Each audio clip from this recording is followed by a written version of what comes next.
Position the square mounting plate over the spring housing. Drill 2 centered pilot holes in the upper right and lower left portions of the square mounting plate. Loosely attach the mounting plates to both sides of the door with the screws provided.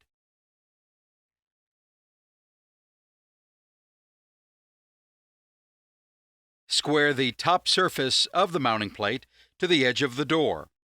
The square edge must be on the flat surface of the square mounting plate for proper leveling. Tighten the mounting screws. Press the rows onto the square mounting plate. Fasten the lever with the provided set screw.